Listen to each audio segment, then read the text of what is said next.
State ready to proceed? Defense? Yes. Yes, Your Honor. Any pretrial motions or matters need to be taken up before we get started? No, Your Honor. No, Your Honor. State opening statement, please.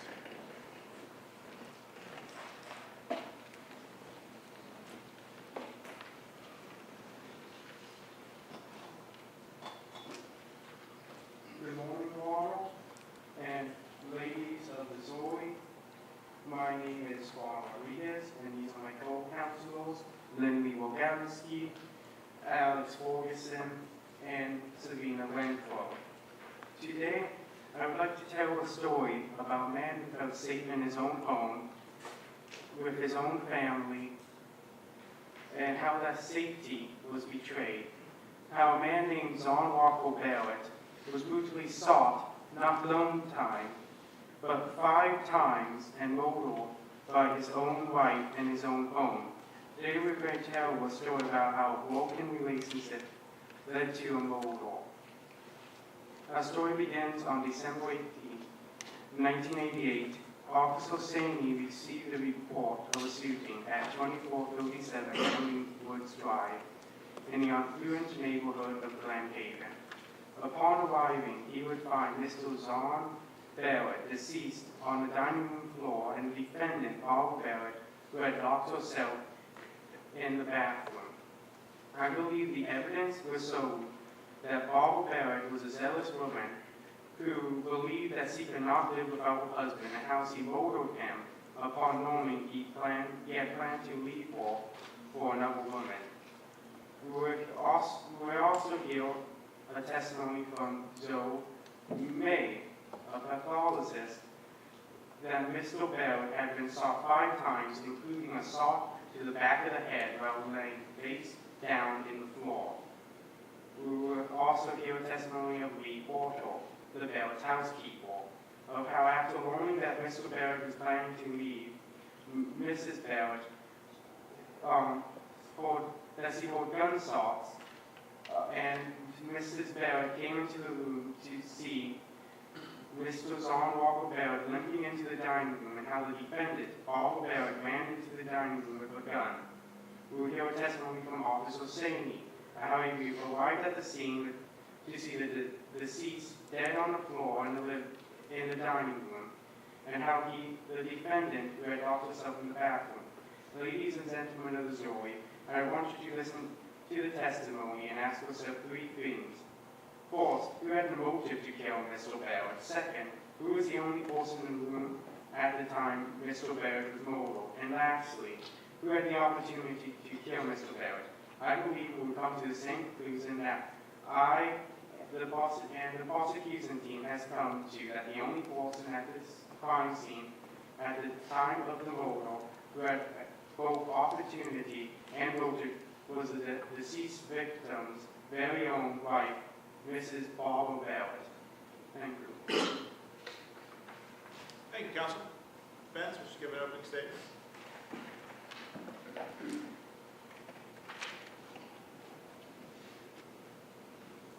May it please the court, your honor, and the ladies and gentlemen of the jury. My name is Katie Sierra, and these are my co-counsels, Zoe Sullivan and Liliana Perez. And we are here today to show you all that the evidence shows that our client, Barbara Barrett, is innocent of the crime of murdering her husband, John Barrett, for which she is on trial here today.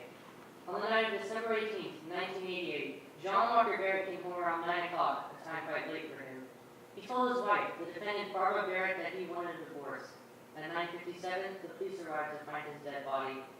The issue of our case today is, did Barbara Barrett murder her husband, John Barrett, in cold blood?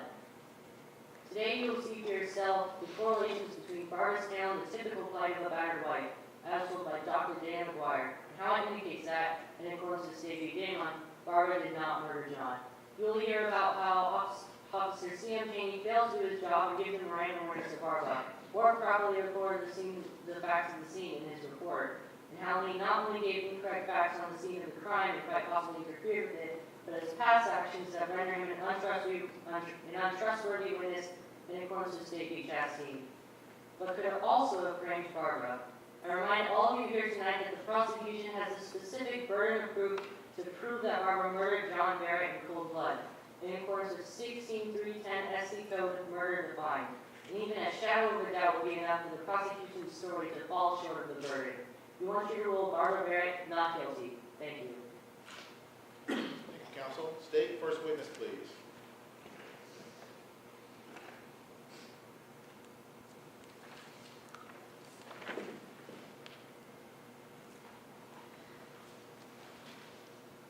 Prosecution would like to call to the stand Joe Arme.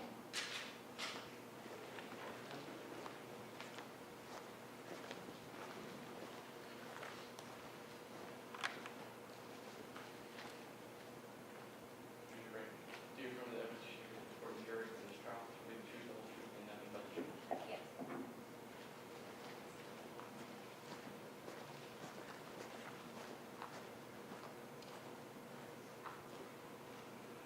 Can you state your name for the record? Joanna R. May. How are you qualified? I have my doctorate in forensic pathology, and I was authorized by Coroner John Smith, and I've held my current position for 7 years. Your Honor, permission to treat this witness as an expert. Fence? No objections, Your Honor. All right. You qualified as an expert testifying in pathology. Did you perform the autopsy on himself on the witness? I preferred, I did an examination. What is the name of the deceased? John Walker Barrett, How old is the deceased? who is 48 years old, What is the height of the victim? 74 inches or 6'2", What is the weight of the victim? 184 pounds. Was the victim healthy? Yes, he was healthy and well-nourished. How was the victim dressed? He was dressed in a white button-down shirt, blue-gray suit pants, a tie, black wingtip shoes, and black socks, as if he was dressed. He was a businessman. Was the cause of death natural? No, homicide. What was the cause of death? A bullet wound to the posterior portion of the cranium. Were there any other bullet wounds? Yes, there are 4 other bullet wounds. The prosecution would like to enter prosecution 01.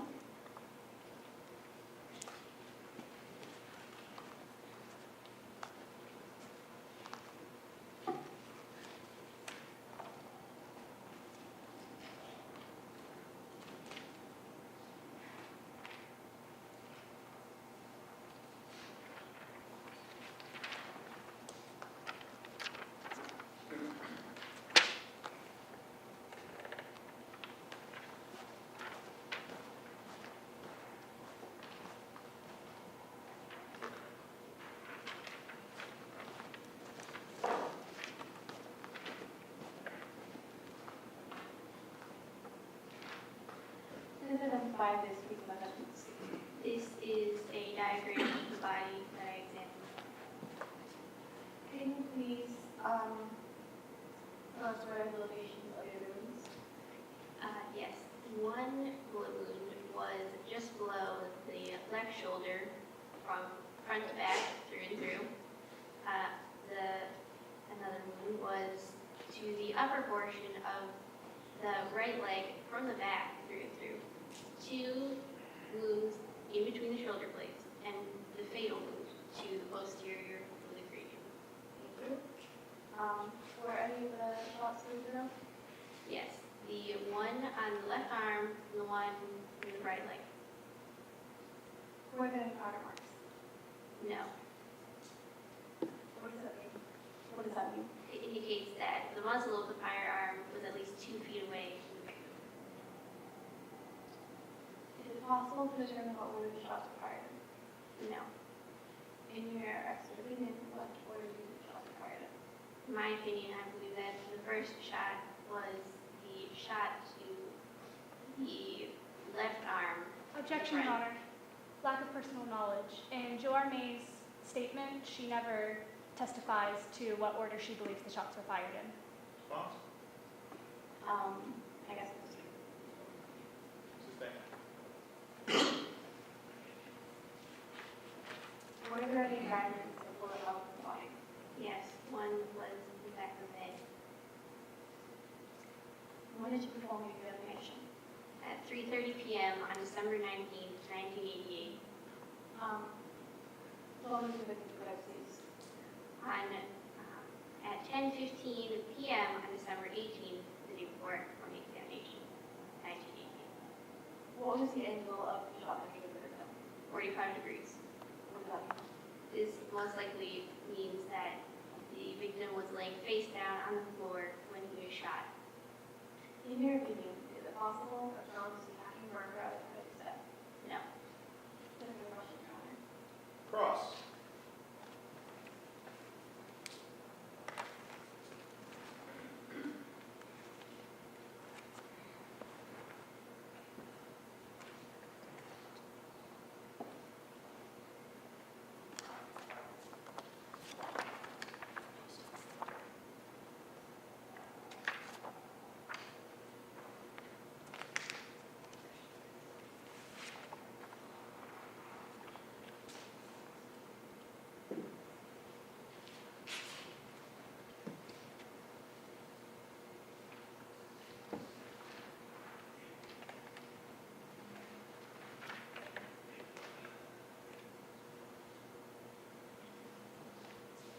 Can you please restate which shot caused the deceased death?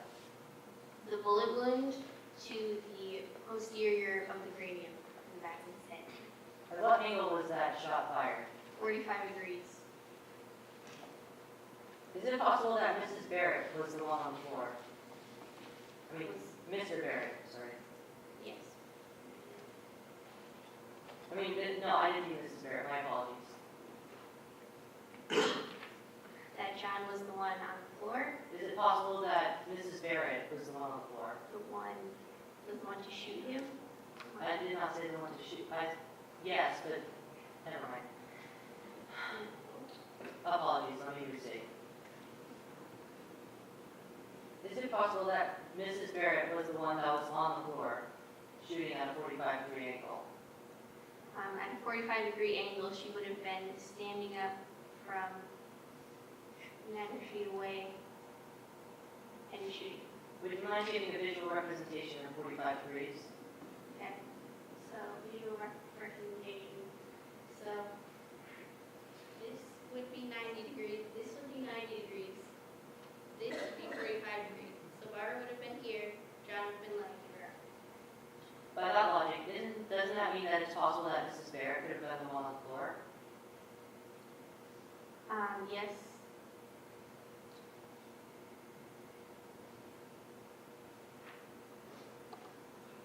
Your Honor, may I enter the house diagram as evidence? May I enter defense exhibit number 1, the house diagram as evidence? State, any objection? No, Your Honor. All right. Defense 1. We have an enlarged copy. May we use it? Sure. May the witness approach the enlarged copy. Yep.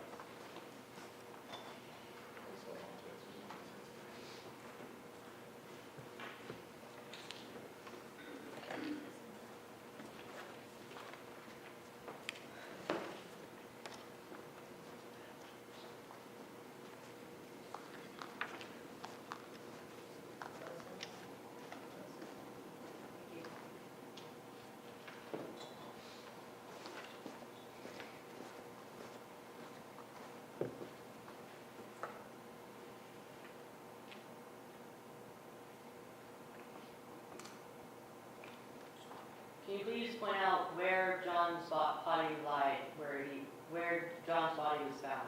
Objection, the witness has no personal evidence, has no personal knowledge that would enable her to answer this question.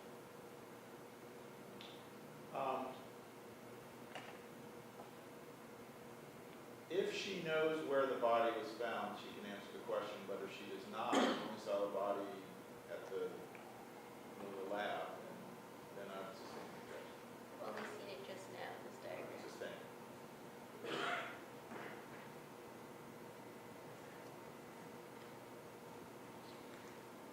Thank you, Your Honor. No more questions. Witness. Doctor? Next witness, please.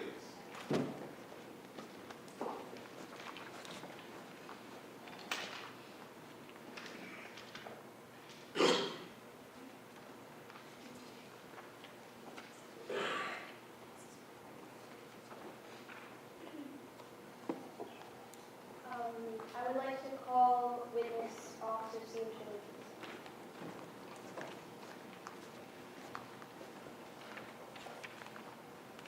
Do you affirm the evidence you give before the jury in this trial will be the truth, the whole truth, and nothing but the truth? Yes, I am.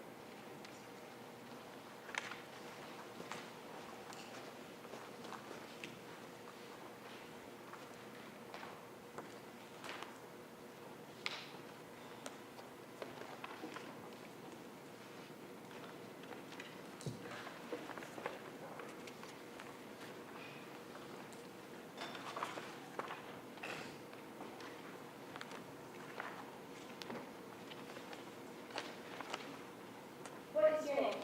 My name is C.M. Cheney. How old are you? I am 29 years old. Did you ever go to college? I went to South Bend College to get my degree in criminal justice. I am now going to Campbell State University for my advanced degree in criminal justice.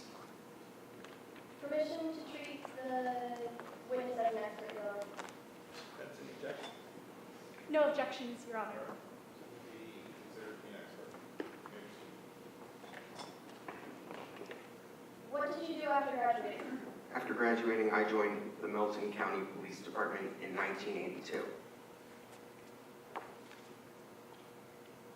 Do you usually ride with a partner? Yes, my partner's name is Ralph Simmons. What are your usual hours of duty? My usual hours of duty are from 4 p.m. to 12 a.m. Tuesday through Saturday. What division of town are you assigned to? I am assigned to the Radio Patrol Division. What part of town are you assigned to? I am assigned to the Glen Haven area. Why was the partner in the car with you that night? No, my partner was ill. What is your partner's name? My partner's name is Ralph Simmons. How long have you worked with the Haydenfield Police Department? I worked with the police department for 7 years.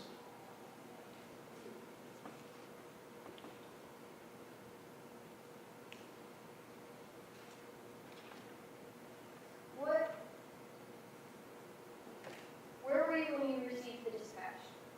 I was on my normal patrol route. What was the evidence recovered from the crime scene? We recovered a .38 caliber pistol. What time did you write the report? I wrote the report at 1 a.m. What time did the event take place?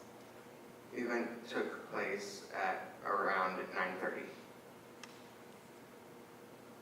In your witness statement, you said you arrived at the scene around 9:57. Is this correct? Yes, that is correct. Who is the approving officer for your incident report? Detective J.H. Holmes. Who met you at the scene? I was met at the scene by Lee Porter. Who is the reportee? Lee Porter. What did you find in the victim's hand? I found a letter in the victim's hands to someone named Tootsie. How did you find the body? I found the body lying face down.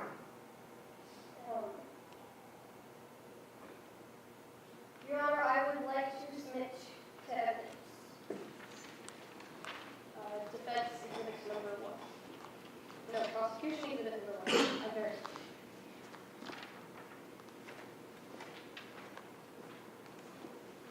What is it? Prosecution exhibit number 2. I've already got one exhibit. What is this exhibit? This is prosecution exhibit number 2. What is it, though? It's the letter addressed to Tootsie. Okay. Spence, any objection to this letter being introduced? No objections, Your Honor. Be accepted as Stage 2.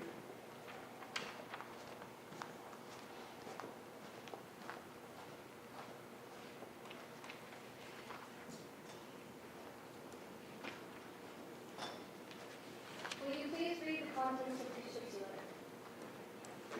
It reads, "My dearest Tootsie, you will never know how much your love means to me. First time I saw you in court, I knew I could not live without you. That's Oh. enough now. The narrative said that he met her in court. Is this correct? Yes. Continue, please. All these years being married to Barbara have been living hell for me. As you know, Barbara is a really fine person, but her possessiveness and her drug habits have become a burden I can no longer bear. I have tried all these years to keep it from our friends, but I can try no longer. Please do not think that you have stolen me away from her. Our marriage has..." That's all my questions for this piece of evidence. Okay.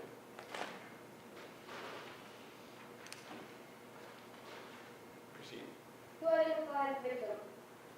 Lee Porter identified the victim as John Walker Barrett. Did you ever have Lee Porter give a statement? Yes, I had Lee Porter give a statement. Did you make a diagram of the scene? I did make a diagram of the scene. At this time, I would like to enter prosecution exhibit number 3. Diagram of the scene.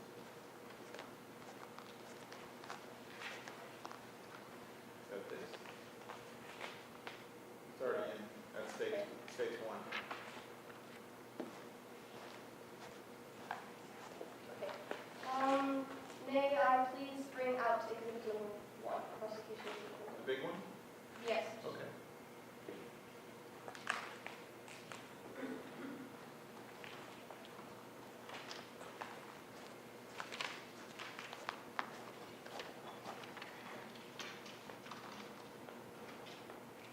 You can reposition if you need to, defense or anyone else so they can see.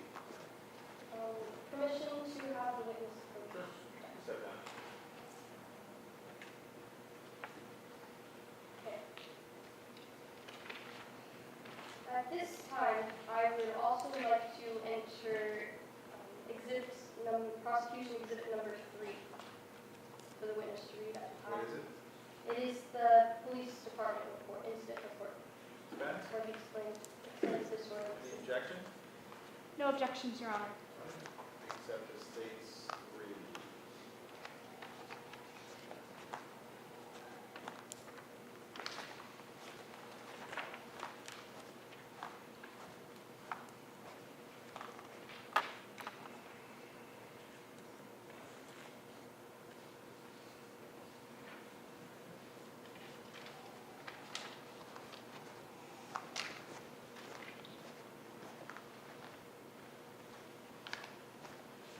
At this time, may I please refer you back to your police report to read lines 17 to 34, explaining how you describe the disorder of the scene. The signs of disorder at the scene included the following. In the living room, there were several large splotches of blood leading from sofa number 2 through the living room and into the dining room where the victim came to rest. There was one large blood stain, still damp, on the right-hand cushion of sofa number 2. As I faced the sofa, the cushion on which I found the blood was the glass of red wine with lipstick marks on the rim sitting on the table on the north side of sofa number 1. The glass was half full. There was also a glass of scotch that was full on the table located between the sofas. A man's jacket containing material similar. Objection, Your Honor. This question is calling for a narrative answer. Response? You may. It is going on a little long. I'll sustain the objection. You can break it down to smaller bites, please.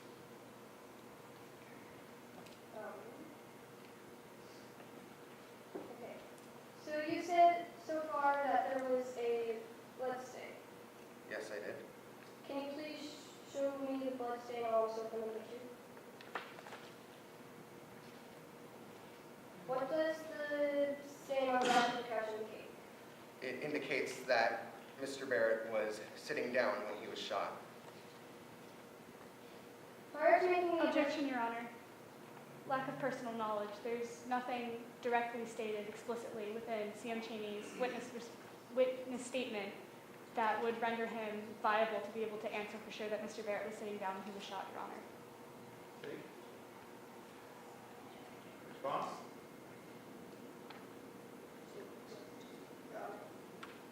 Draw the question.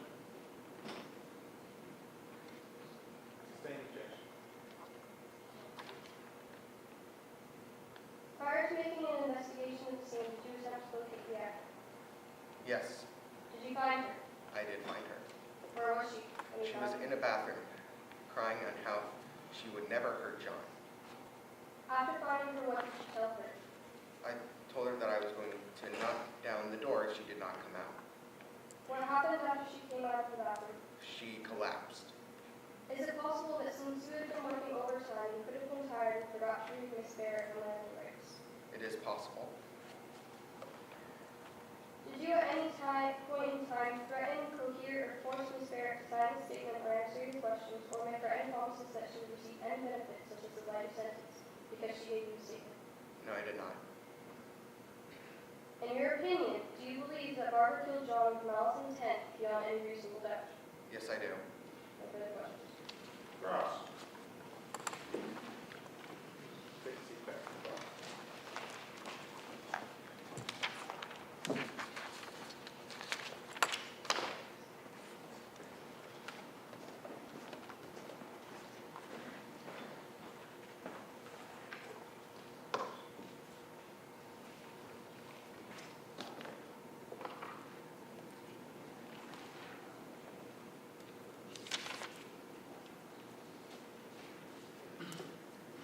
For a moment, Your Honor, I rearrange these.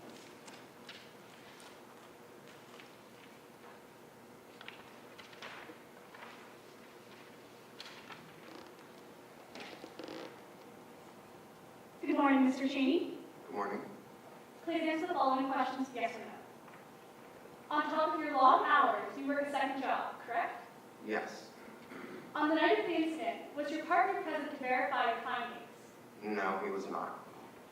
Where did you find the deceased? I found the deceased lying on the dining room floor face down. Did the deceased have any bullet wounds? Yes, he did. You believe to have found a bullet wound in the back right thigh, correct? That is correct. You said that the bullet wound was located in the right back thigh. However, later into the incident report, you state that the bullet wound was found in the left thigh. Is this a mistake or an intentional error, Mr. Cheney? Maybe a mistake. Mr. Cheney, do you understand that any mistakes you make can have a direct impact on the consequences my client may have to endure? I understand. You said to have found a half-empty glass of wine near sofa number 1, correct? Yes. Can the owner of the alcohol be determined? Yes, it can. Who is the owner of the alcohol, Mr. Cheney? Mrs. Barrett. Mr. Cheney, are you aware that it is quite normal for an average person to consume wine only halfway full in the glass? It is. Did you discover any other traces of alcohol? Yes, I found scotch. Did you say it was a full glass of scotch? It was a full glass of scotch. Mr. Cheney, are you aware that different alcohols are consumed in varying quantities? Yes. If there are different definitions of full, can you say with certainty that the scotch was untouched? Yes, I can. So despite many alcohols being consumed in varied quantities, and many people, as you just stated, having separate definitions of full, you can say that your definition is the perfect, correct, standard definition of what a full glass of alcohol looks like. I would consider one as untouched. Objection, Your Honor. This is outside the scope of his witness statement. Your Honor, as an expert witness, in accordance with the mock trial notebook, Mr. Cheney is allowed to give his expert opinion on areas of a police officer's role that he would be able to testify to, which I would assume alcohol would come into play at some point, and he is allowed to respond to the question with an answer of his choice, as long as it does not contradict his witness statement nor any of the case materials. I'll allow, I think that also goes to really sort of a general knowledge about people. So I'm gonna allow it. Overrule. Shall I restate the previous question, Mr. Cheney? This was. If there are different definitions of full, as you have confirmed, can you say with certainty that the scotch was untouched? Yes, I can. Very well. Can it be determined whether this was Mr. Barrett's second or third glass of scotch? No, I cannot. Was Mr. Barrett a well-known attorney? I believe so, yes. The night of the incident, did Mr. Barrett place his briefcase by the front door? Yes, he did. Could this imply that Mr. Barrett was an orderly person? Yes, it can, Rebel. Can household items like belts be successfully used as weapons? They can. You found a man's jacket and black belt crumpled in the living room, correct? Yes, I did. Isn't it rather odd that Mr. Barrett, a very orderly man, as you have confirmed, would leave his jacket and belt crumpled near the sofa Mrs. Barrett sat on? That is possible. Where did you find the envelope holding the letter written to the deceased paramour? I found it in his hands. Pardon, where did you find the envelope? The envelope was in Mr. Barrett's hands. Was the letter in Mr. Barrett's hands? Yes, they were both. Was the envelope found near sofa number 1? They were found near number 1, yes. Was there anything written on the front of the envelope? There was. It was the name Tootsie. Did you find the letter? Yes, did find the letter. Where was it located? It was located near the deceased. In the hands of the deceased? Thank you. Your Honor, I would like to refer to prosecution exhibit number 2, the Tootsie letter.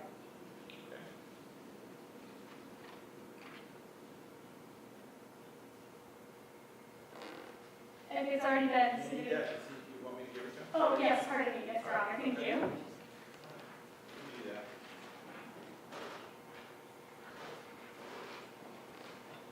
Could you please read the first and second sentences of the first paragraph aloud, starting with my dearest, if you don't mind? My dearest Tootsie, you will never know how much your love means to me. The first time I saw you in court, I knew I could not live without you. Thank you. From this letter, it would appear that the deceased had a relationship with this other woman for a long time, for quite some time, correct? Yes, it does. This letter would imply that Mr. Barrett was a liar, correct? Yes, it can.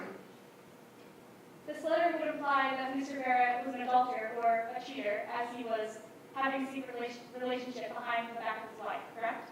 Correct. Please answer the following questions with yes or no. In the first paragraph, John claims that Mrs. Barrett had drug habits, correct? Yes. This letter has already confirmed John to be an adulterer and a liar. Therefore, we trust with certainties the accusations he is placing on his wife's head. Please repeat the question. We have already confirmed John to be an adulterer and a liar from this letter. Therefore, can we trust with certainty the accusations he is placing upon his wife? Perhaps. What date was this letter written? The date was December 16th. So 2 days prior to the incident. Yes, Mrs. Barrett discovered the letter on the night of the incident, correct? that is correct. So there's no way Mrs. Barrett could have been scheming over the contents of the letter prior to the day and night of the incident, correct? That is correct. Thank you, Your Honor. No further questions regarding this piece of evidence. Next witness, please. Oh, pardon, just with evidence. No further questions regarding the Tootsie letter. Oh, okay, no, sorry, I misunderstood. Get back. Sorry for any confusion, Your Honor. Must be a donut sale, cop went around. Go ahead. Did you find anything else to do with the deceased? No, I did not. Did you find Smith & Wesson pistol near the deceased? There was a pistol. To the best of your abilities, Mr. Cheney, please answer the following questions with yes or no. Immediately following the final shot, is it reasonable to assume that Mrs. Barrett was alone in the house? It is possible to assume. Thank you. Is it reasonable to assume that Mrs. Barrett was the one who left the gun near the deceased? It is very possible. Is it likely a murderer would choose to leave their weapon easily accessible to people attempting to use it against them? Yes or no, please. Yes. So you think that someone who has just murdered someone would leave their weapon easily accessible to people that will use it against them? Clue, but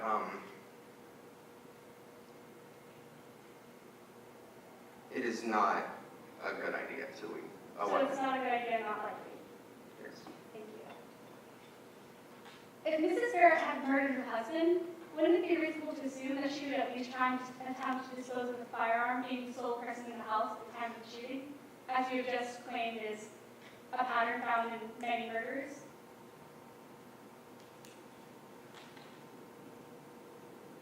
Would you repeat?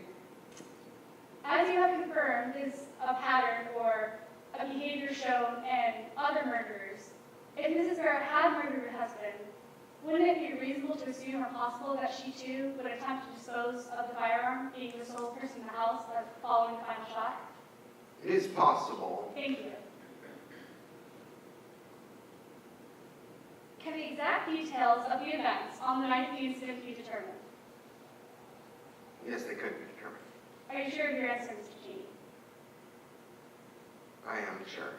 You're sure that saying the exact details of the events of the night of the incident do not contradict anything you stated in your incident report or witness statement?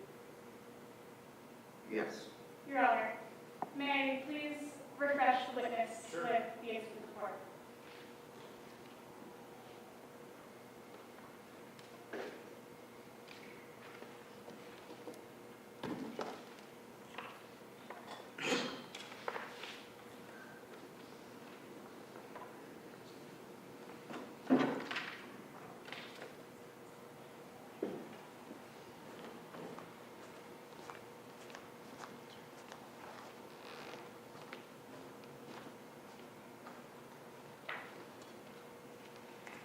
Could you please read under the bold words, details of the offense, the first section highlighted in green? The exact details of the offense are unknown. Thank you. So the exact details of the night cannot be determined. So then many of the details of the night is speculation if they are undeterminable. Yes. Around what time did the deceased come home the night of the incident? Deceased came home at around 9 p.m. Thank you. The witness no longer needs the incident report for his memory, Your Honor.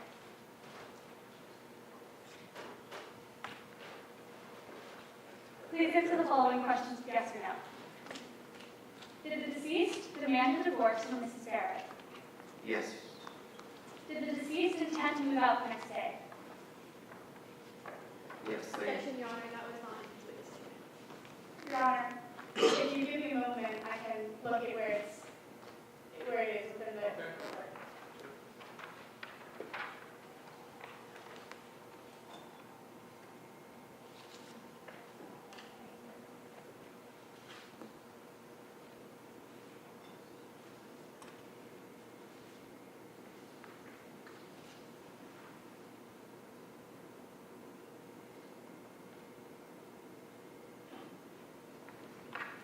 I'm sorry for the mistake, Your Honor. I nearly forgot that Officer Cheney was not aware that Mr. Barrington was not the next day. That was my mistake. Pardon? For all the question? Of course. All right. Sustained objection. Did the deceased argue with Mrs. Barrett before dinner? As Objection, Your Honor, not in his statement. Your Honor, throughout the entire incident report, it stated very explicitly that the actor and the deceased were arguing over the contents of the letter throughout the night. So it would be, If it's in this report and it's aware of it, I'll allow. so the deceased did argue with Mrs. Barrett before dinner. yes. Can the order in which the shots were fired be determined? No, it is not possible. So how the shooting went down is also speculation. Perhaps. Mr. Cheney, are you aware if Lee Porter was in the house or the room at the time of the shooting? Yes, I have heard. So, are you aware that Lee Porter wasn't in the room at the time of the shooting? I'm aware.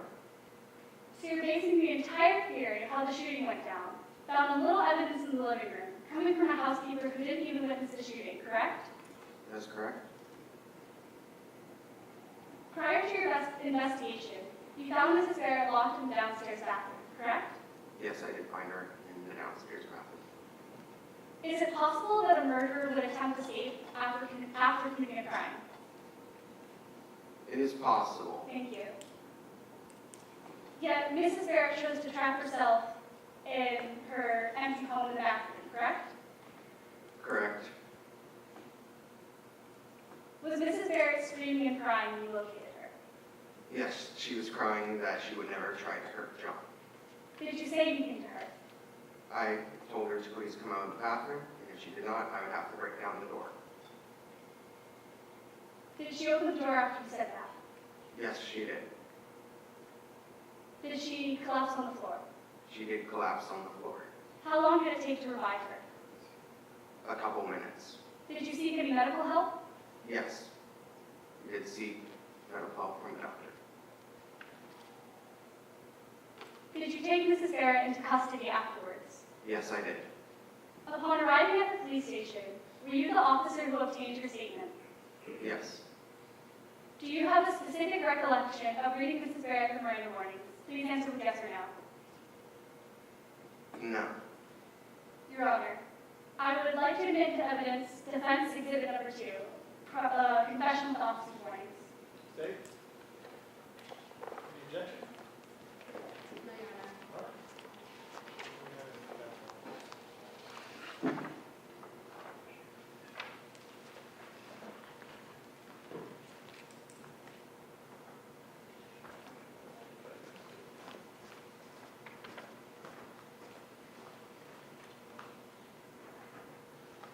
Mr. Cheney, could you please read clearly and slowly the final paragraph of the confession? Wait, pardon. Could you please identify this document? It is the confession. Was it Mrs. Barrett's confession? It was signed by Mrs. Barrett. But it was her confession, correct? All the facts are stated from her. It has her signature. Your Honor, we offer Defense Exhibit Number 2 into evidence at this time. The authenticity of this exhibit has been stipulated. All right, this first one's all good, except for this defense one. Mr. Cheney, could you please read clearly and slowly the final paragraph of the confession? On the night of the shooting, John came home at around 9 o'clock. He told me he wanted a divorce and that he wanted to marry someone else. We both went into dinner and talked more about the divorce. I remember I was crying a lot. I could not eat, so I went into the living room and poured myself a glass of wine. He followed me. I think he was drinking scotch. We argued some more, and I begged him to stay with me. Objection, Your Honor. This question is calling for an answer.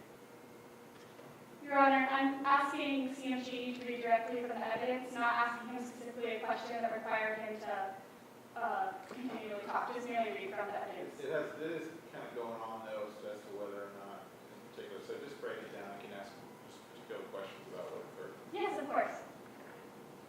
Please answer the following questions with yes or no. Did Mrs. Barrett say she was crying a lot? Yes. Did she say she saw Mr. Barrett follow her into the living room? Yes. Did she believe he was drinking scotch? She did believe he was drinking scotch. Did Mrs. Barrett beg Mr. Barrett to stay with her? Yes. Did Mrs. Barrett say she was afraid of Mr. Barrett? In the statement, she said she was afraid. Does she say that she remembered what happened after Mr. Barrett came into the living room? Yes or no? She does not remember. Did she say that she would never try and hurt Mr. Barrett? When she was in the bathroom, she was crying about how she would. Within the final paragraph of her confession, does it say that she would never try and hurt Mr. Barrett? You may stand for your duty too. Yes, it says that she would not have hurt him. Did she say she loved him very much? Yes. Did she state that this confession was true? She did say. Thank you, Your Honor. No further questions. Thank you, officer. Step down. Next witness, please.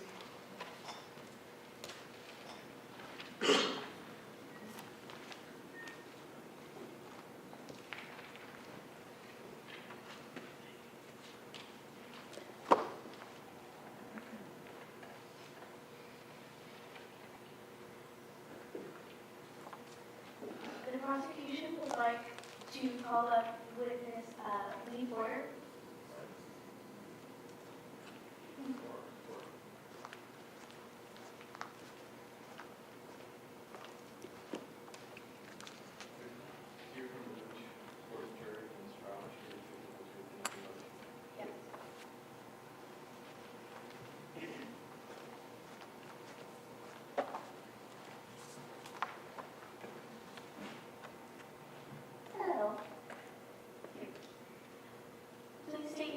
record. Lee Porter, How old are you, Ms. Porter? 47. What do you do for a living? I'm a housekeeper. How long have you worked as a housekeeper? My whole life. Do the Barretts have housekeepers? Yes, they have two. Are you one of the housekeepers? Yes. What are your work hours? 2 p.m. until 10 p.m. What is the other housekeeper's work hours? 6 a.m. until 2 p.m. How long have you worked for the Barretts? I've worked for the Barretts for about 6 months. Did the Barretts argue ever? Yes, they argued quite a bit. Did you ever see any injuries and/or bruises on Mrs. Barrett? No, and I never looked because it wasn't any of my business. Did Mr. Barrett treat you well? He was overall nice to me. Does Mrs. Barrett have any children? Yes, she has 2. With Mr. Barrett No. from a previous marriage? Objection, Yes. Your Honor. Lack of personal knowledge. There's nothing in Lee Porter's statement about Mrs. Barrett's children or her previous marriage. All right. Sustained.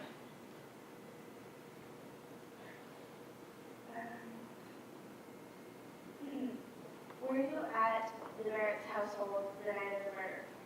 Yes, I was. What time did Mr. Barrett get home? He got home around 9. Was Mrs. Barrett okay with the fact that he got home so late? No, she was complaining.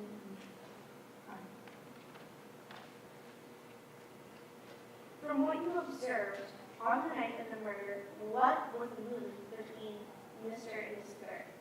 They were both very mad and upset. Did the Barretts argue the night of the murder? Yes, they did. Did Mr. Barrett drink alcohol in general? I believe so. On the night of the act, did Mr. Barrett drink any alcohol? No. Did Mr. Barrett do anything to provoke Mrs. Barrett? During dinner, I heard him say something. Objection, Your Honor. Hearsay. The opposite counsel is asking the witness to testify to a statement she did not make to prove the intent behind it. Response. In her witness statement, she does state that she has heard during dinner that they were arguing plus certain quotes, and so that's what I'm specifically asking her for. Well, if she's going to testify they were arguing, I think that would be fine, but I think questioning and asking questions of what was said would be a statement by an out-of-court statement by a third person, third party, so I'm going to sustain the objection of hearsay.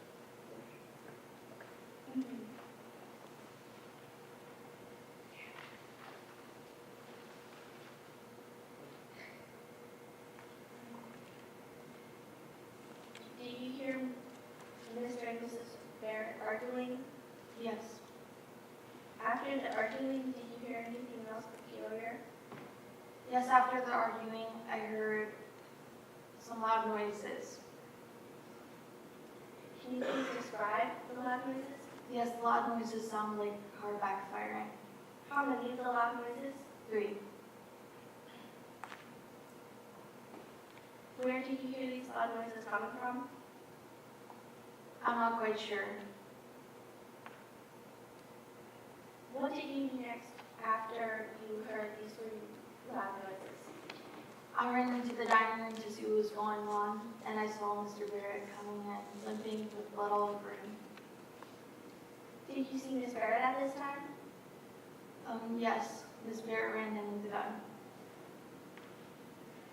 What were the extent of Mr. Barrett's injuries? He was bleeding on his legs and on his arms. Did Mr. Barrett have anything he was holding onto? Yes, in his hand there was some sort of letter.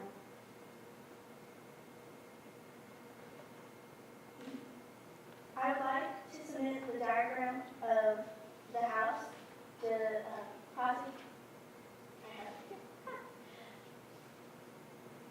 defense piece of evidence number 1, Okay. the house.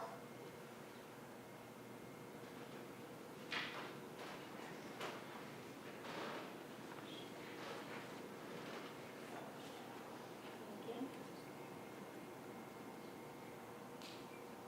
you. Ms. Lee, please tell me exactly how you got out of the house.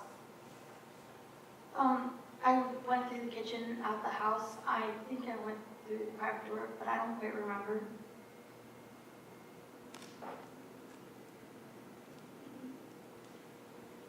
Did you call the cops? Yes.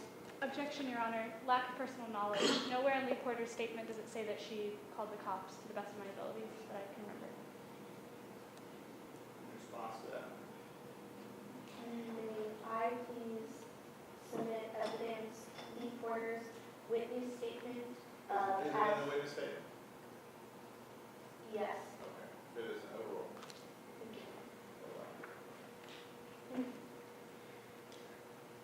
Did the cops arrive to the scene? Yes, they did. Did you go back to the scene before the cops came to the scene? Yes. Did you see Mrs. Barrett anywhere? No, but she went downstairs and was crying. Please tell me exactly what you heard from Mrs. Barrett. Well, I knew she was crying when she was in the downstairs bathroom, and she said something like, I didn't mean to hurt him. Did you see Mr. Barrett at that time? No.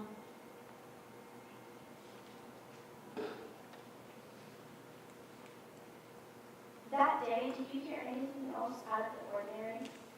Yes, earlier that day, actually, I heard the same noises as earlier, like the car backfiring, and then I saw Miss Barrett walk through a private door that she never uses. Can you please describe what you saw when you saw Mrs. Barrett coming through the door? Yes, she was walking through the door and she had a big gun in her hands. Do you have a criminal record? Yes. Please tell me what for. I was charged with petty larceny. Some lady I worked for said I stole $100 out of her purse. What did you plead? I pled guilty. Did you actually commit the crime? I didn't, but my attorney told me to plead guilty. No further questions, Your Honor. Thank you, counsel. Cross?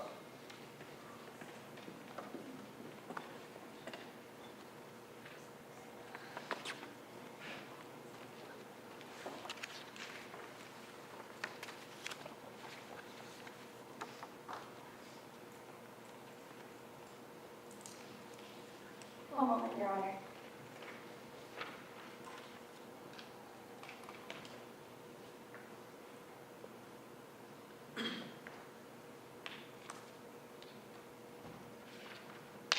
Although you never saw Mr. Barrett hit Mrs. Barrett, did you ever hear Mrs. Barrett scream after an argument? Yes. Did Mrs. Barrett cry quite a lot? Quite a bit. Especially during these past few weeks, correct? Yes. Was Mr. Barrett ever moody, or did he have a bad temper? Sometimes.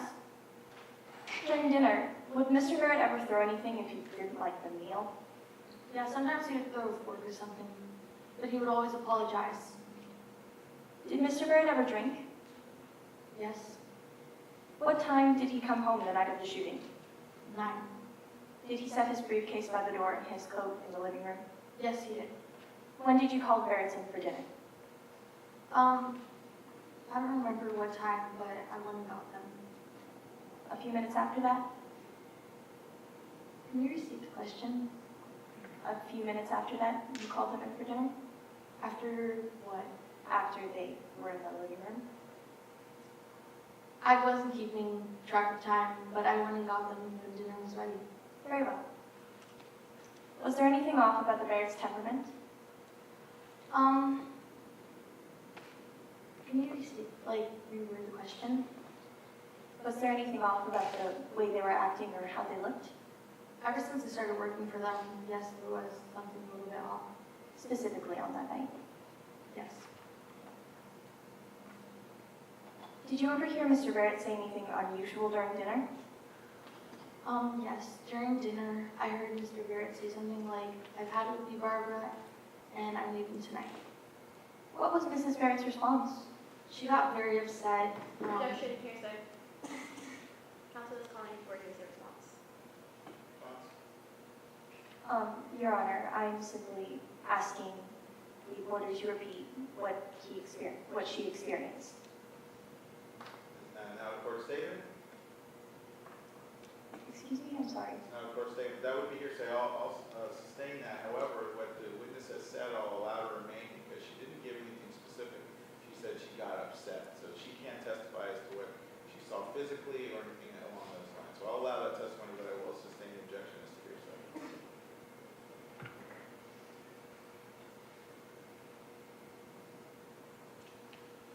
One moment.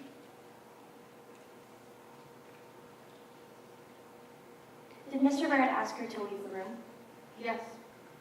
You claim to have heard her say something like, "You'll be sorry," correct? Correct. Were you in the room when she said this? No. You were on your way to the kitchen, right? Yep. Would you really be able to understand her clearly then if she was sobbing and your back was turned to her? Probably not. You ran out of the house after you heard the first 3 gunshots, correct? Correct. Your Honor, may I refer to prosecution exhibit number 1, When was that? the house diagram? You still If I have it? remember correctly, okay.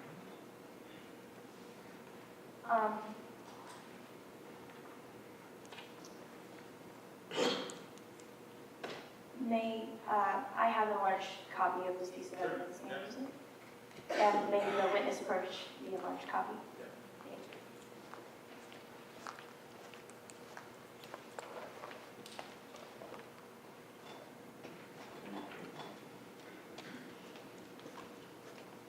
Do you recognize this? Yes, Can you state what it is for the court? this is a diagram of the Barrett's household. Can you please point to where in the house you exited? In the kitchen? Yes, Are you aware that the police that came and examined the scene of the crime did not report a door in the kitchen? yes, Does this diagram of the house show an exit in the kitchen, Mrs. Porter? no, No further questions regarding this piece of evidence, Your Honor.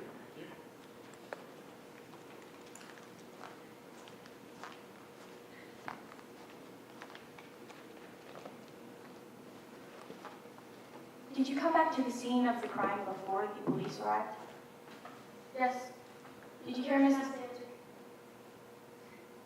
I'll move on. Did you hear Mrs. Barrett in the bathroom? Yes. What was she saying? Objection, asked to answer.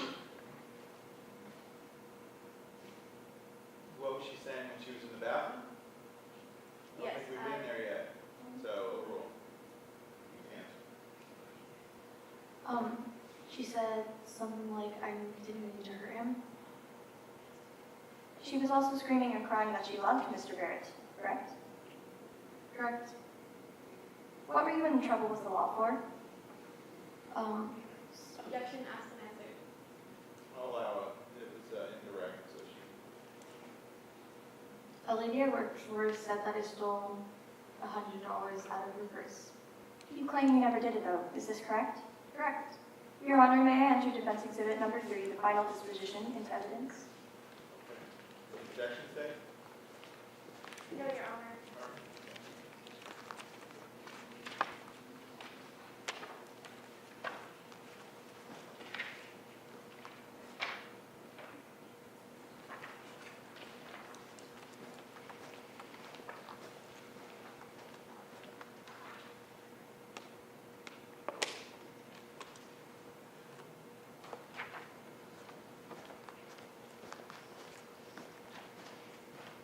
Your Honor, we have offered defense exhibit number 3, the final disposition into evidence at this time. The authenticity of this document has been stipulated.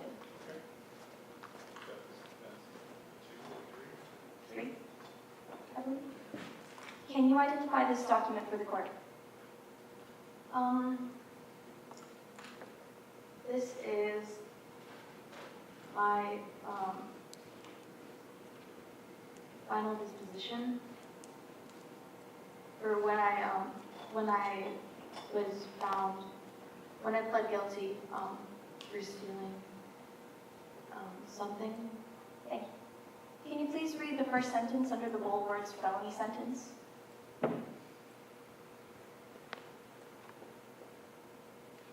Highlighted in green. Whereas the above named defendant has been found guilty of the above stated offense. Is that your name at the top of the paper? Yes. It says on this document that you pled guilty to stealing, is that correct? Correct. You claim you never did it though. Now, why did you plead guilty? Because my attorney told me to save money and time. I don't believe that's in your witness statement. Well, very well. No further questions, Your Honor. Thank you. Any additional witnesses for the state? No, Your Honor. Defense? Witnesses? Your Honor, I would like to call Dana McGuire to the stand. Okay. For Mr. Dwyer.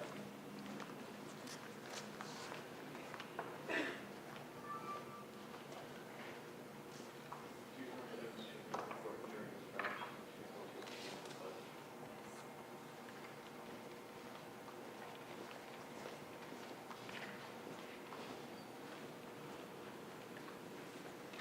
Good morning. Could you please state your name?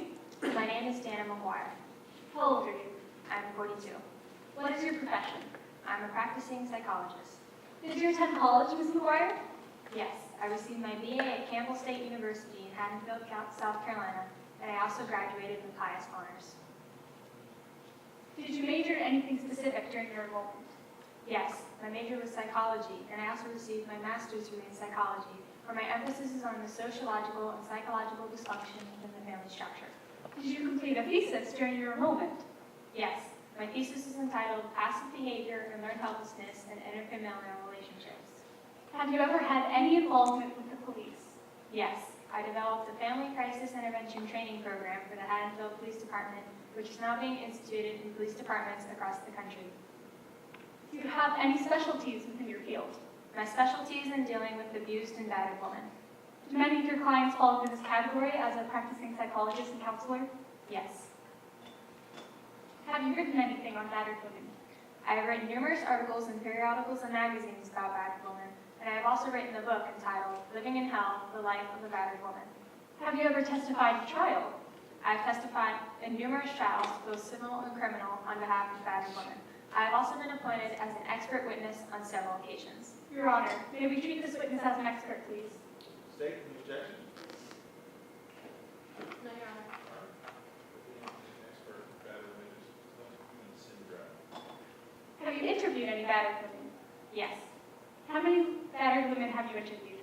I have interviewed and collected data on over 300 battered women, and I've listened to fragments from over 500 stories from such women. How would you define a battered woman? I define a battered woman as one who has experienced any forceful verbal or physical abuse by the hands of a man against her will. How would you define a battered couple? To be a battering couple, the couple must go through at least 2 battering cycles, each consisting of 3 phases. So just to clarify, each battering cycle consists of 3 phases, correct? Yes, it is correct. Thank you. What does the first phase consist of? The first phase consists of a period of time, often lasting from a few weeks to months, where tensions mount and minor battering instances occur, such as minor physical and verbal abuse. Could you please explain the second phase? The second battering phase, also known as the acute battering phase, can last anywhere from several hours to days. During this phase, the man unleashes an uncontrollable amount of anger, which results in major physical and psychological destruction. It is impossible for anyone, including the battered woman, to determine when this phase will occur or how to prevent it. And finally, what does the third and final phase consist of? During the final phase, the man displays extreme loving and contrite behavior, often to atone for his previously violent mistakes. However, he secretly thinks that he has taught the woman a lesson and that they will have no need to batter in the future. However, the battering continues. How does the woman respond to the final phase? The woman often views the man as a little boy, desperately sorry for his actions, and forgives him. What behavior do the couples display during this time? The couples display extremely loving behavior, similar to the behavior shown during their honeymoon. How long do the battering cycles tend to last? The battering cycles repeat themselves until the couple either separates or kills one another. Do most find it hard to understand why a woman would stay in a battering relationship? Yes. Why is this the case? The psychological dependency a woman attaches to the man is enormous and for many women impossible to reject. Have you observed anything on a battered woman's self-esteem? Battered women have very low self-esteem. Do these women place high standards on their relationships? Yes, they place great value on the traditional notions of a loving relationship between a man and a woman, believing that if they have failed at their relationship, they have completely failed at life. Do battered women believe the battering is their fault? Absolutely. Do most women try and prevent the beatings? In a sense, women will go to any length to manipulate the environment so that the man is not displeased. What does the emotional state of a battered woman look like? Battered women show severe stress reactions and exhibit a wide range of physical and mental symptoms, including breakdowns. Why do many women stay in battering relationships? Most women stay in battering relationships because they have no economic or legal choice. Is there a common reason for why every single battered woman stays in a battering relationship? Battered women stay in battering relationships because they have internalized what I am calling the theory of learned helplessness. Could you please elaborate on this theory? Yes. This theory was first recognized several years ago as a result of experiments by Dr. Samuel Michaels and his studies of early response reinforcement. He had dogs placed in cages and administered random electric shocks at varied intervals. How did the animals respond during this experiment? It quickly became apparent to the dogs that it was impossible to escape the shocks. At first, they tried to escape through voluntary movement. However, after this failed, they became passive and ceased any voluntary activities. Were the dogs ever encouraged to attempt escape? Yes, the cage doors were left open, and the dogs were even dragged through the openings. However, even this failed to motivate them to respond or attempt an escape. Did the dogs eventually show any voluntary movement? They continued their passive behavior despite the continued shocks, and it took repeated dragging through the doors to teach the dogs how to voluntarily avoid abuse. Has the study ever been repeated? The study's been repeated multiple times with several different animals, all with the same results. How does this experiment contribute to the battered woman syndrome? This experiment demonstrates that when a woman believes she cannot control what occurs, as in the case of a battered woman, whose every effort to avoid violence has resulted in repeated beatings, then that woman seeks refuge in extreme passivity. Repeated batterings, like electric shocks, decrease the woman's motivation to respond. Does anything else reinforce a battered woman's passivity? Yes, her passivity is reinforced each time during the loving phase of the relationship, which the woman views as the true state of her relationship, the battering cycles being mere aberrations. Are battered women prone to severe depression? Absolutely. Are battered women prone to anger? Yes, they turn their increasing anger into themselves, often furious that they cannot better control their lives, spouses, or that they are so dependent. Would you consider possessiveness a key trait in battered women? Absolutely not. On the contrary, it is the man who maintains an abusive and domineering hold in the battering relationship. Are battered women known to deny reality? Battered woman will deny reality the same way a soldier in battle will try to repress the violence and gore surrounding him so that way he can continue to fight. What causes a battered woman to deny reality? Living under constant fear seems to produce an imperviousness to pain and a decrease in the woman's perception for potential injury or even death for themselves or their spouses. Have you ever personally witnessed a battered woman denying reality? Yes. One woman I interviewed, after she had shot and killed her husband, said that he would survive because the 4 bullet wounds in his head were not that severe. Battered women continue to reassure themselves that no harm will come, despite overwhelming evidence to the contrary. In your expert opinion, do you think a battered woman should be held responsible for denying reality? No. Denying reality is a condition battered women cannot control. It's circumstantial. Have you ever interviewed Mrs. Barrett? I had the opportunity to sit down with Mrs. Barrett for 3 separate occasions for several hours each. What did you conclude after these sessions? Her situation is the classic case of a battered wife who had suffered abuse by the hands of her husband for years, and yet could not break free from her own passivity and dependency. The violence committed against her is undoubtedly extreme, however, not uncommon. Do you believe she could have broken away from her husband? The stress of a woman in her position was tremendous, yet it is my expert opinion, if you don't mind me saying so, that given her extreme dependency, she could have no more broken free from her husband than severed her right arm. What encouraged Mrs. Barrett's dependency and passivity? The short periods in which her husband displayed loving and contrite behavior were enough to see her through the first and second varying phases, although they decreased with the passing of time. It gave her continual false hope that her husband would change her behavior and once again become the loving man she had fallen in love with. She basically lived from one loving phase to another, trying to repress her husband's cruelty. What is your opinion on the circumstances of the night of the incident, Ms. McGuire? From a psychological viewpoint, it was at this time that Mrs. Barrett's circumstances had made clear to her. She finally saw her husband as he was, a man capable of causing her serious injury and even death. Simply put, it was a tragic end to a tragic marriage. Ms. McGuire, do you believe Mrs. Barrett could have controlled her actions on the night of the incident? When her husband told her he was leaving, she saw it as a betrayal of her every effort to please and pacify him into staying with her in the marriage. She could have no more controlled her actions on that night than she could have controlled the rising of the sun in the morning. Thank you, Your Honor. No further questions. Thank you. Dave? Ross?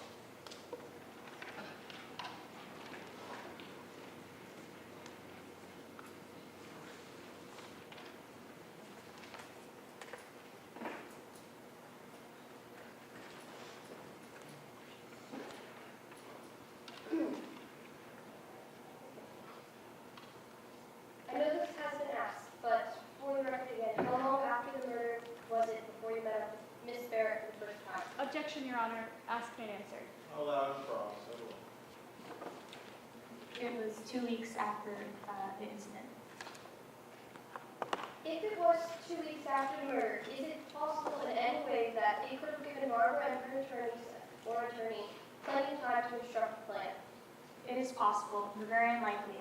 When Barbara Barrett described her case to me, it was textbook to the over 300 battered women that I've interviewed before, and I find it very unlikely that she was making this all up. Okay. In your entire witness statement, which is about 89 lines, you only spoke about Barbara very briefly. Is there a reason for this?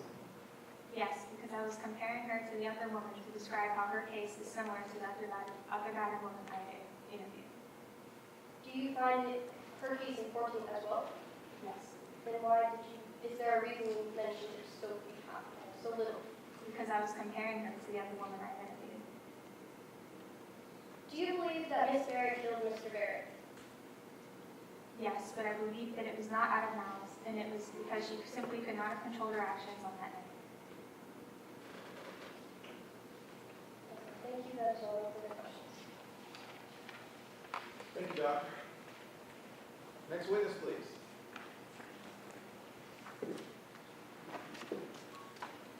I'd like to call Barbara Barrett to stand. Eric, come forward.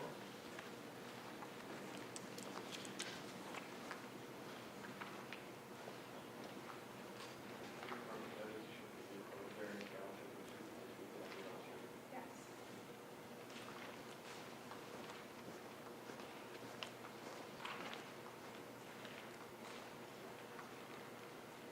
Tell us a bit about yourself. My name is Barbara Allen Barrett. I'm 47 years old, and I live at 2437 Brimley Woods Drive, Haddon Field, South Carolina. When was the first time you met John? I first met John in the alumni function for Vassar. I was immediately charmed by him. Did you have alcohol that night?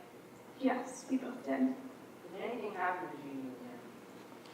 Yes. I remember me and John talked for an hour or so before going outside to get some fresh air. John had had too much champagne at the time and pushed me down into the flower beds and started getting fresh. I somehow managed to get up and leave without making a scene. What was the aftermath? John later phoned me several times begging for my forgiveness. In the end, I agreed to see John again, and we began dating soon after. Did the relationship go anywhere? Yes, we got married afterwards. Was there any incidents before the wedding? Yes. One night, when John came home, he was drunk. He said that he didn't want dinner and he asked me to pair him the Chivas with water. I made the drink weak on purpose, attempting to keep him as rational as possible. How did he react? When John tasted it, he threw it against the wall and yelled at me saying that I was incompetent and stupid. He slammed me against the wall and started slapping me in the face. We both started crying after that. Did you continue with the wedding? Yes. After the incident, John promised to never touch me with violence again. I took him back and we continued with the wedding. Did any similar events happen again? Yes. One night, John phoned in and said he would be home late. Around 12 o'clock, I was starting to get very worried, so I drove up to his office. Whenever I opened the door, I saw John sitting with a blonde I didn't recognize. I ran out of the office as fast as I could and drove home. What happened when he got home? When John got home 2 hours later, he was furious. He yelled at me saying that I was incompetent and that I was spying on him and I humiliated him. He said that if I were real life, he wouldn't have to spend time with other women. I could tell he intended to meet me, so I ran for the door, but he caught me and began punching me. I fell down and he began kicking me. Next thing I knew, I was on my way to the hospital. Did you tell anybody that what happened? No, I just told everyone I fell down some stairs. Did you continue to stay with John after that? Yes. John promised no more beatings and no more women. And I knew I couldn't live without him, and he needed me as much as I needed him. Did the beatings continue? Yes. From there, the beatings seemed to run in cycles. One day he would beat me, and the next he would be the loving, compassionate man I knew. Do you know what provoked him? Can you restate the question, please? Do you know what provoked him? No, I never knew what I did to set him off. Was there anything unusual around the time of John's death? Yes. About 3 weeks before his death, John came to me and told me he thought our marriage was in difficulty. And I knew I hadn't been spending as much time as I did with him usually, so I told him I could drop my fundraising activities so we could try again. Did that improve John's attitude? No, especially the week before his death. John became verbally abusive. Did he beat you again? Yes. One night, about 2 days later, John came home drunk. When we were alone in the bedroom together, he took off his belt and began to beat me with it. I thought he was trying to kill me, but I didn't think I would actually die. What do you remember about the night of his death? The night of his death, John came home late, around 9 o'clock, but he was sober for once. I told him I was unhappy with how late he was constantly coming home. He said that it was none of my business, that he wanted a divorce. I begged him to think it over. Your Honor, she is simply answering the question. It's going on a little long. I can break it down, Your Honor. Yeah. Just think. One moment.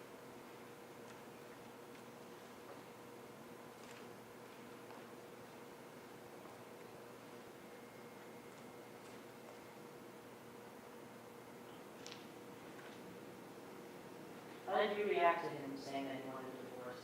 I begged him to think it over. We had been through so much together. So we were called into dinner and we continued arguing. Did anything happen when you were in there? Yes. I must have been crying quite a bit because John asked me to leave the room. So I went into the living room and poured myself a glass of wine. It had barely even been a moment before I started drinking it when John came in with a belt in his hands. I thought he was going to choke me to death. I don't remember anything after that until the police came and took me away. Did they give you the Miranda warnings when they took you to the police station? No. What was your state of mind after the police came to get you and bring you to the police station? I was a hysterical wreck. Did you get a statement that night? Yes, I was asked to give a confession at the police station. Were you given your warnings before you gave the statements and before you signed? No. I was never told I was able to consult a lawyer or that I didn't have to give a confession. I would have never said or signed anything unless I knew I had a choice. How did you feel about John throughout your relationship? After all was said and done, I loved John immensely. There's no way I could have ever left him, much less killed him. Have you ever taken drugs? No, I have no idea what you're talking about. Thank you, Your Honor. No more questions. Cross.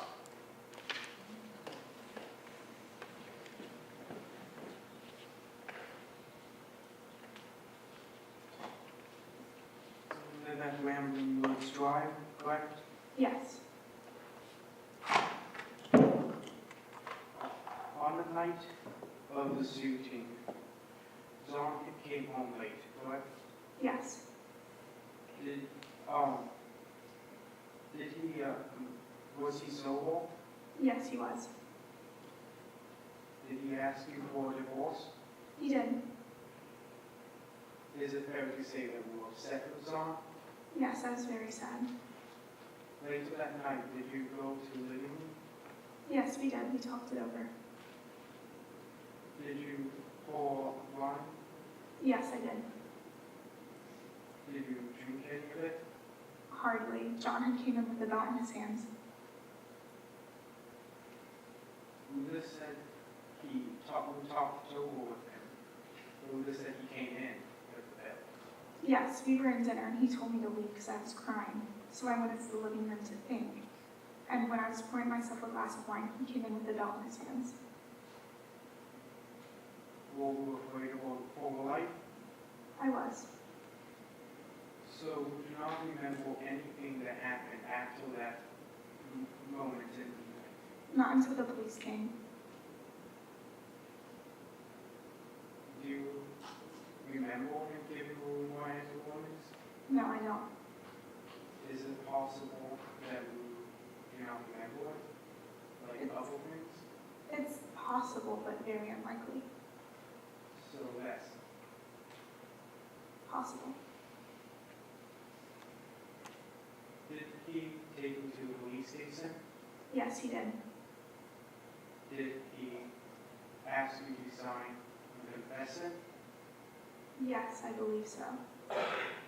Did you read it? Frankly, I don't remember much, but I know I was never given a choice if I was able to give a confession. I was not told I was able to consult a lawyer. My question was, did you read the confession before you signed it?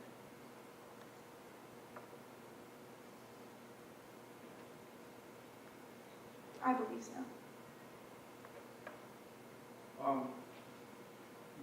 May I bring up defense evidence number 2? What is that? That is the test, or the testimony for confessing. Sure. Okay. So you want to introduce it into evidence? No, it was already introduced by defense. Is it over there still? Yes. Okay, all right, sure. Can you read the first paragraph? The first paragraph. Yes. I, Barbara Allen Barrett, have been warned by C.M. Cheney, the person to whom the statement is made, that I have the right to a lawyer present to advise me both prior to and during my questioning. If unable to employ a lawyer, I have the right to have a lawyer appointed to counsel with me both prior to and during any questioning. I have the right to remain silent, to not make any statement at all. So, you signed the confession and it tells you your rights, correct? Yes, I signed it. So, we could have read it, correct? Yes. And it's, so, no whole custody law. Thank you. Defense have any additional witnesses? No, Your Honor. State wish to give a closing argument.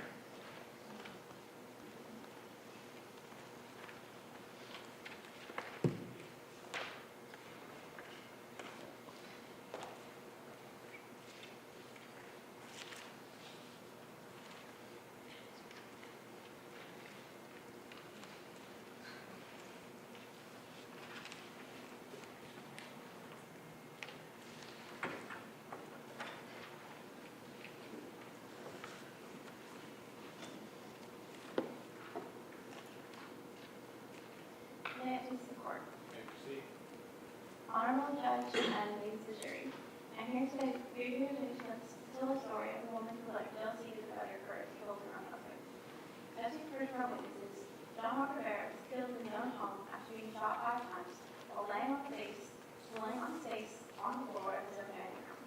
Does that sound like the position of a man who's attacking someone, or does it sound like a man who's desperately trying to escape an attacker but tragically fails? believe in meeting Barbara. Why is the night she finally snapped? Happened to be the exact same night that John told him to believe in her. For another woman. Is it possible that perhaps Barbara was just jealous and didn't want John to believe her?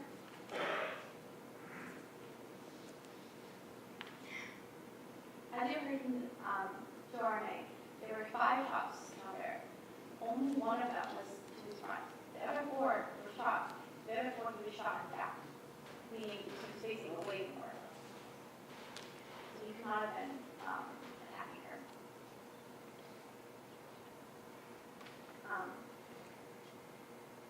Thank you for taking the time to hear this important case. After hearing all the facts, hopefully we want to say that the prosecution has proved that Barbara Alexander has murdered her husband with massive forethought, beyond reasonable doubt, and find her marriage guilty. Counselor Spence?